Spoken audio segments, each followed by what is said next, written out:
The mistake of provocation, Admiral Thax stood at the observation deck of the Solarian flagship Inevitable Conquest. His 3 eye stalks focused on the holographic projection of the small blue planet.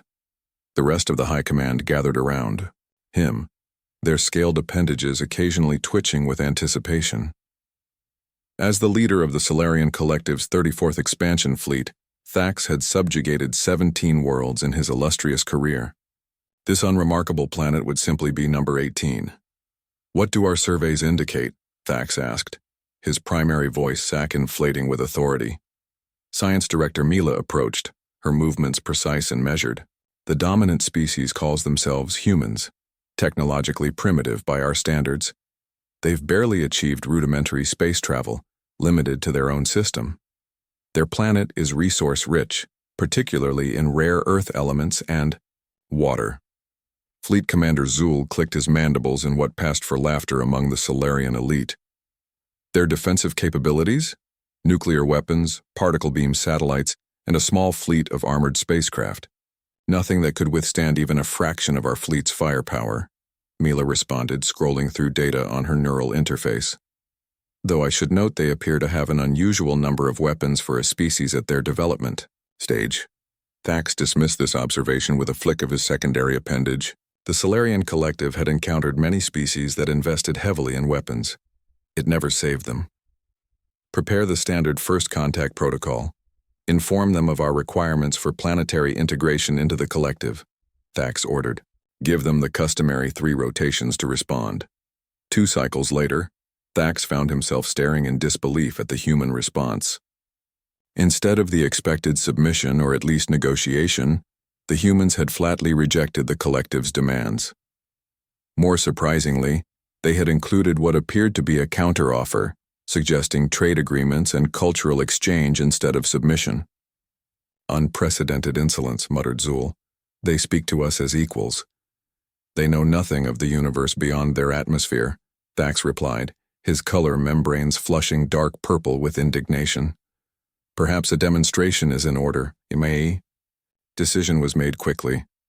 A single destroyer would be dispatched to eliminate one of their smaller settlements, a military installation on their moon.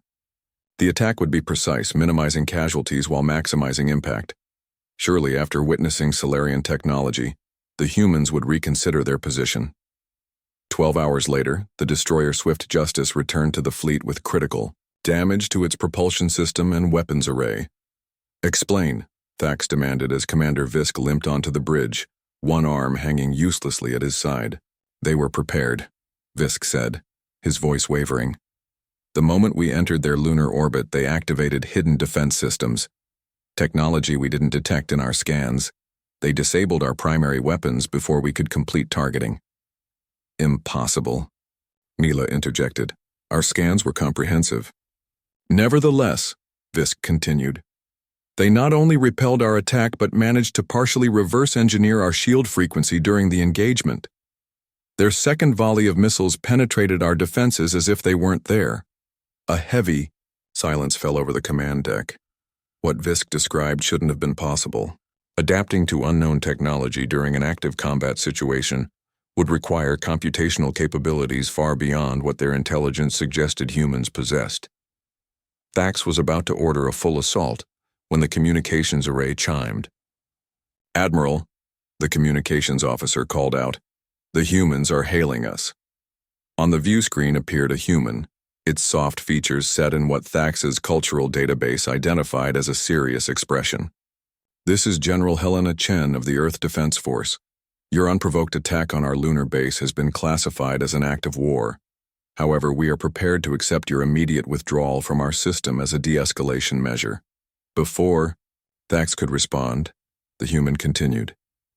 "Be advised that we have already analyzed the debris from your vessel and are adapting our defenses accordingly. Any further aggressive action will be met with proportional response." The transmission ended, leaving the command deck in stunned silence. "They're bluffing," Zul finally said. "They cannot possibly have—" The sensor array erupted in alarms. Hundreds of small objects had launched from Earth, spreading out in a defensive screen. Simultaneously, energy signatures indicated power-ups of previously dormant defense platforms throughout their system. "Full retreat," Thax ordered, shocking everyone present.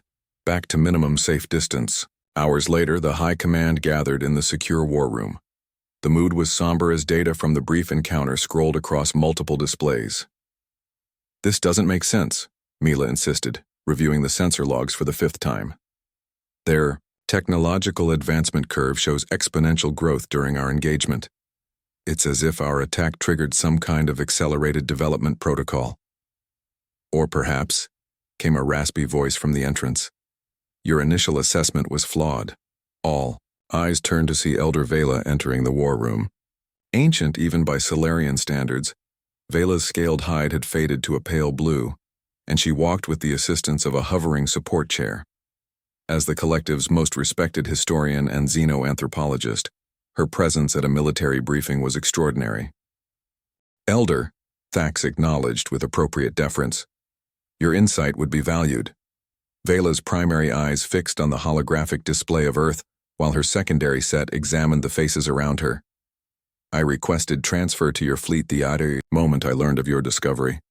Unfortunately, I arrived too late to prevent your demonstration." "You know of these humans?" Zool asked. "Not these humans specifically," Vela replied, "but I know their kind. I have made it my life's work to study species with certain particular evolutionary traits that make them exceptionally dangerous when provoked." She gestured with a gnarled appendage, and the holographic display changed to show various images of human history, primitive battles, advanced wars, and technological developments. "Humans evolved on what xenobiologists classify as a death world," Vela explained. "Their entire evolutionary history is defined by survival against overwhelming odds: predators, environmental disasters, disease, and perhaps most significantly, themselves." The gathered officers watched in silence as images of human warfare throughout the centuries played before them. Primitive humans with crude weapons charging at each other across open fields, elaborate trench systems stretching across continents, flying machines dropping devastating weapons on cities, naval vessels engaging in complex tactical maneuvers. "What you're seeing," Vela continued, "is a species that has spent more time at war than at peace. They have developed a cultural and psychological relationship with conflict that few other intelligent species share." Thax's membranes darkened with concern. "Even so, Elder, our technological advantage is temporary," Vela interrupted firmly. "That is what you fail to understand. Most species develop technology in a linear fashion over centuries. Humans do not. When faced with existential threats, their development curve becomes nearly vertical." She brought up new data, graphs, and charts comparing technological development rates across different species. The human line showed unusual spikes, each corresponding with periods of major conflict. "Their history shows this pattern repeatedly," Vela explained. "During their global wars, they advanced more in 5 years than in the previous 50. Their space program accelerated from primitive rockets to lunar landings in a single decade due to competition. What you witnessed today was not an anomaly. It was their standard response to threat." "Are you suggesting we cannot defeat them?" Zool asked, mandibles clicking in agitation. "I am suggesting," Vela replied calmly, "that defeat and victory function differently with humans. Other species, when faced with overwhelming force, calculate their chances and surrender to preserve their civilization. Humans, when faced with the same, become more innovative, more determined, and exponentially more dangerous." She switched the display to show a different system entirely, one with a shattered planet surrounded by debris. This was the homeworld of the Krith Empire. 400 cycles ago, they attempted to conquer Earth when humans had barely achieved atmospheric flight. The Krith destroyed 3 major human cities as a demonstration of power. Vela paused, allowing the information to sink in. Within 50 cycles, humans had reverse-engineered Krith technology, built their own interstellar fleet, and not only defeated the Krith but systematically dismantled their entire civilization. A heavy silence fell over the war room. "There are 16 other examples in our classified archives," Vela added quietly. 16 species who underestimated humans and no longer exist as a result. Thax's color membranes had faded to a pale gray, the Solarian equivalent of going ashen. "What do you recommend, Elder?" Vela closed all the displays with a gesture, leaving only the image of Earth slowly rotating. "Withdraw immediately. Send diplomats, not warships. Offer genuine trade and cultural exchange. Be transparent in all dealings. And most importantly," she fixed Thax with all four of her eyes, "never, ever threaten them again."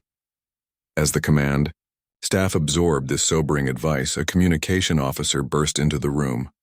"Admiral, the humans have deployed a probe. It's transmitting a message on all frequencies. Show me," Thax ordered. The view screen displayed a simple text message in standard Galactic. "We are prepared for either peace or war.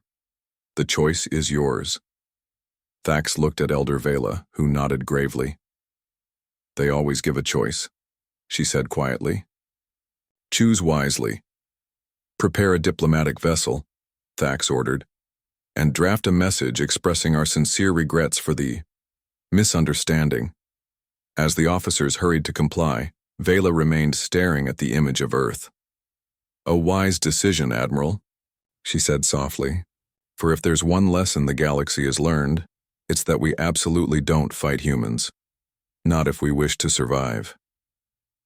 The archives of Caution 3 cycles had passed since the Solarian Collective's disastrous first contact with humanity.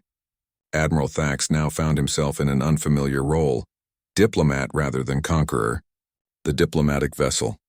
Peaceful inquiry orbited Earth at a respectful distance while negotiations for potential trade agreements proceeded with surprising smoothness.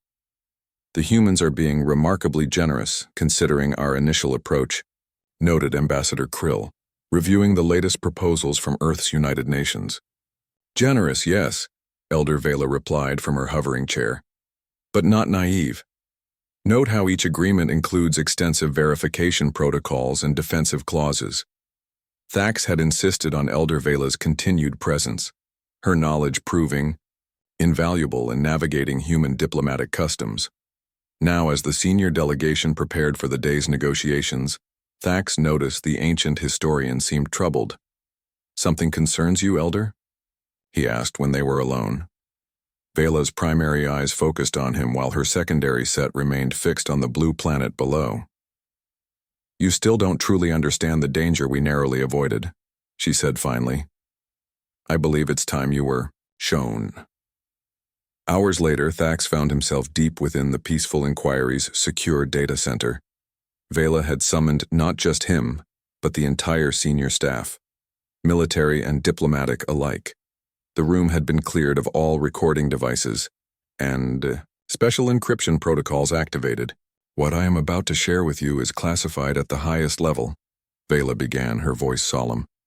"These records are kept separate from our main historical archives and are accessible only to those with special clearance from the High Council." She activated a specialized data crystal, and the room's holographic projector came to life. "Welcome to what we call the Archives of Caution, the collected records of species who made the mistake of provoking humanity." The first image showed a majestic fleet of crystalline vessels arranged in perfect formation. "The Krith Empire," Vela explained, "once spanning 27 star systems. Their technology was based on crystalline computing, centuries ahead of human capabilities at the time of contact. She manipulated the controls, and the display showed the Krith fleet in battle against primitive human spacecraft. The outcome was predictably one-sided. The Krith believed their initial victory was complete," Vela continued. "They established mining operations in the outer reaches of the Sol system and largely ignored Earth for nearly a decade, considering humans a defeated species." The next series of images showed human vessels, clearly incorporating crystalline elements into their design. 10 Earth years after their defeat, humans launched these ships, Vela explained. They had studied the debris from the few Krith vessels. They managed to damage and began incorporating the technology into their own designs. 10 years is impossibly fast for such adaptation, protested Science Director Mila. For most species, yes, Vela agreed, but not for humans under existential threat. Watch what happened next. The holographic display showed the human fleet engaging Krith mining operations, then pushing outward to Krith colonies. With each engagement, the human vessels evolved, becoming more sophisticated. Within 20 Earth years, they had not only driven the Krith from their system, but had begun systematically dismantling Krith power throughout this sector of the galaxy, Vela narrated as the display showed human fleets growing in size and capability. By the 30th year, the Krith homeworld was under siege. By the 50th, the Krith civilization had collapsed entirely. Thax felt his color membranes pale. But surely this is an isolated incident. Perhaps the Krith had some particular vulnerability? I wish that were so, Vela replied, changing the display. The Maribibian Conclave, renowned for their biological sciences, they didn't even intend to conquer Earth, merely to collect biological samples and study humans. When their scientific expedition took human specimens without permission, the humans classified it as kidnapping. The display showed elegant biological ships being systematically destroyed by what appeared to be adapted biological weapons. The humans reversed the Maribians' own biotechnology against them, creating targeted viruses that affected only Maribian physiology. For the next 2 hours, Vela walked them through case after case. The Vorax hierarchy, whose sonic-based weapons became the foundation for human sound technology that ultimately shattered Vorax communication systems. The Quantum Collective, whose dimensional technology was turned into human weapons capable of severing the collective's connection to their home dimension. In every case, Vela concluded, the story follows the same pattern. A technologically superior species confronts humanity. Humans suffer initial defeats. Then, within an astonishingly short time frame, humans adapt, overcome, and ultimately destroy their attackers. Ambassador Krill, who had been silent throughout the presentation, finally spoke. But what of species who approached humans peacefully? Surely not all encounters ended in destruction. Vela's expression softened slightly. An excellent question, Ambassador.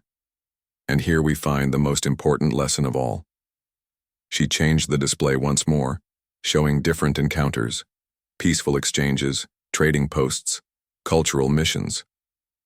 The Arcadians, the New Collective, the Drosian Network, all technologically advanced species who approached humans with genuine offers of trade and cultural exchange, all thriving in peaceful cooperation with humanity to this day. Thax studied the images carefully. So humans are capable of peaceful relations. More than capable, Vela corrected. They excel at it, when given the chance. Humans form attachments quickly, even to those physiologically different from themselves. They value loyalty and reciprocity highly. Those who deal with humans honestly often find them to be steadfast allies. Then why keep these peaceful encounters secret? Asked Mila. Because the true danger is not that humans are incapable of peace, Vela explained, but that so many species fail to offer it to them. The archives of caution exist to prevent the same mistakes from being repeated. Vela shut down the projection and faced the gathered officers directly. Humans have a saying, fool me once, shame on you, fool me twice, shame on me. It means they learn from deception. They remember those who wrong them, often for generations. But they also remember those who treat them with respect. The Elder. Historian activated one final recording, a simple stone monument on Earth with words etched in multiple human languages. This was erected after they defeated the Vorax hierarchy. The inscription reads, "We came seeking friendship but learned to fight. We fought with regret but learned to prevail. We won with honor but will never forget. The hand of peace is always our first offer. The sword of war is always our last resort." Vela turned off the display completely. That, my friends, is why we absolutely don't fight humans. Not because victory is impossible, but because the cost of victory would be our own destruction, and the cost of defeat would be our complete annihilation. The room remained silent as the delegation absorbed the sobering lesson. Finally, Thax, Fook, we will proceed with the trade negotiations as planned. No deception, no hidden agendas. A wise decision, Vela nodded, and perhaps in time, humans may become our greatest allies, rather than our most feared enemies. As the delegation filed out to prepare for the day's negotiations, Ambassador Krill remained behind with Vela. "There's something you didn't tell them," he observed quietly. Vela's aged eyes fixed on the diplomat. "Very perceptive, Ambassador. The archives contain more recent encounters, don't they? Ones that occurred after your warning system was established." "Indeed," Vela acknowledged. "Despite our efforts to spread this knowledge, some species still believe themselves exceptional, immune to the pattern. The Dravidi Imperium tried just 30 cycles ago. They had studied all previous encounters and believed they had found the perfect strategy." "What happened?" Krill asked. "The humans defeated them in half the time it took them to defeat the Krith," Vela said simply. "And they employed technologies we still cannot comprehend." She moved her hover chair toward the exit, then paused. "There is a protocol now, Ambassador. It has spread quietly throughout the civilized galaxy. When a new spacefaring species discovers humans and contemplates conquest, they are quietly approached and shown these archives. Most reconsider. Those who don't, well, they eventually become new entries in our collection." Krill followed the elder historian out of the secure room. "Does this protocol have a name?" he asked. "Yes," Vela replied, her voice barely above a whisper. "We call it the first rule of galactic survival. It states simply, we absolutely don't fight humans." As the diplomatic vessel prepared for another round of negotiations with Earth representatives, Thax stood at the observation window, watching the blue planet rotate slowly below. For the first time in his career, he found himself grateful for a mission of peace rather than conquest. The resources they had initially sought seemed trivial, now compared to the knowledge they had gained. "Prepare the delegation," he ordered. "And remember, complete transparency, genuine respect, and absolutely no deception." Because now he understood the truth that had saved countless species from extinction. When it comes to humans, friendship is infinitely preferable to dominance. Trade is better than conquest. And peace is not just an option, it's the only option for survival. In the centuries that followed, the Solarian-Human Alliance would become one of the most powerful cooperative ventures in the galaxy. And whenever a young, ambitious military commander suggested expansion through force, they would be quietly taken to view the archives of caution, where they would learn the most important lesson in galactic diplomacy. We absolutely don't fight humans.